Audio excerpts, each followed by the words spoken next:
First thing that comes to your fucking mind is, why the fuck did I quit? So what keeps me going? I've quit several things.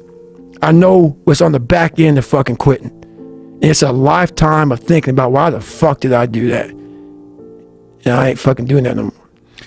There's something about talking to a guy like you that a lot of people hope that you're going to say some magic thing that's going to click in their brain. Everybody and wants it's change who they are. Like, what is it? What is the thing? That's why people go to these self-help conferences and they take these classes and they hope that someone's going to say something that changes the way their mind works. It's hilarious to me. It is. It's kind of hilarious to me too. But what is also hilarious is that what you're saying is that you have to do those things. You have to suffer. You have to live in it. You have to be comfortable in it. And then maybe some of that shit will help you a little bit along the way. Period.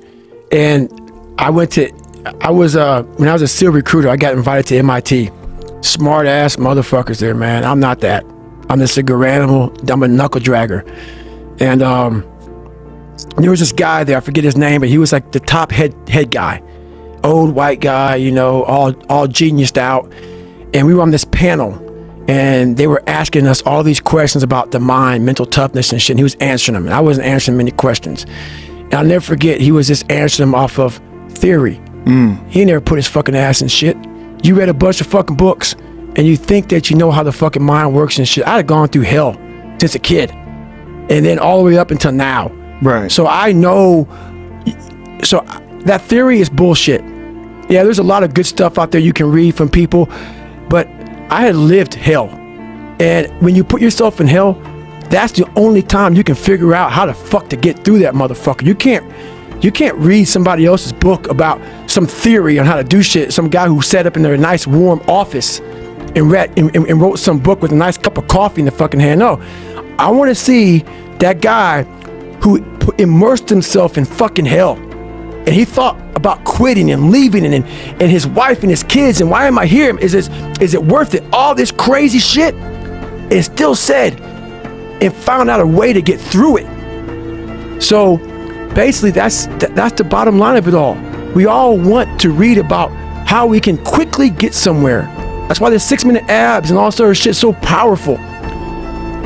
You may get some results from it, but they're not permanent.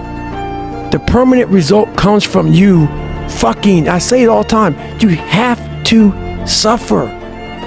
You have to make that a tattoo on your fucking brain so when that hard time comes again, you don't forget it. You may forget it for a second, but you can go back in the cookie jar, I call it. It's something that we've all endured. I call it the cookie jar, and we often forget how hard we are, but you gotta reflect back. Take a couple seconds to reflect. I've been through this, I've been through that. And then remind yourself, I'm a bad motherfucker. And then you can get through that shit. But if you don't believe it, you haven't endured shit, you're just blowing smoke, man. And you're not gonna be able to get through anything. What was this guy saying? Like, what was his theories that he was throwing out there? His theories was about, I forget exactly what it was, but it was something about what the mind does under stress. And how we can't, he said how we can't do something. And I did it. I did what he said we couldn't do. Like, what was he saying you couldn't do? It was something about if you're born a certain way, it's something about if you're born a certain way, you can't become this way. And it was totally saying that with who I am now, like I had to be born with some, not genetic power or some gift from God, but I had to have some kind of special gift. I had to have some kind of special gift. And I forget what set me off, but it was like we had to be, to be somewhere, you had to be born with it. What was the concept? And I know what I was born with, and I know the battle that I had in my mind. So when he said it, I just sat there looking at my face, and somebody in the crowd asked me a question. And I totally contradicted everything he said. And I was like, nah, man, I mean, I fucking know for a fact that you can be this fucked up dude, like really fucked up dude, and with the right mindset, and it sounds so easy with the right mindset. It doesn't sound easy. It's I know what you're saying. It sounds like a simplistic answer. Right. You can. But you have to go into those dark chambers that we often shut off, and you got to open them up. You got to open up and fight that fucking demon get in there, talk to that motherfucker, say what's up.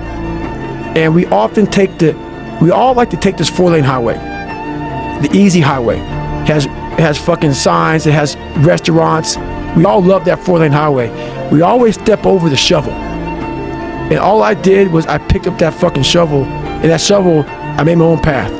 And you may have big boulders and shit. They may be getting 200 miles up the road faster than you. But going through this path of life, this journey over here that you make yourself, that's incredibly difficult.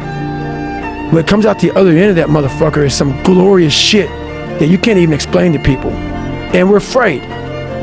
Bottom line is, most of us, even the people who have all these theories and shit, it's easier to accept the fact that I'm just not good enough. I wasn't made to do that. And yeah, some of us can't be LeBron fucking James. But I'll tell you right now, man, we can do a lot of shit when it comes to this pure arm guts and willpower and getting through shit. We have a lot more than we think we have.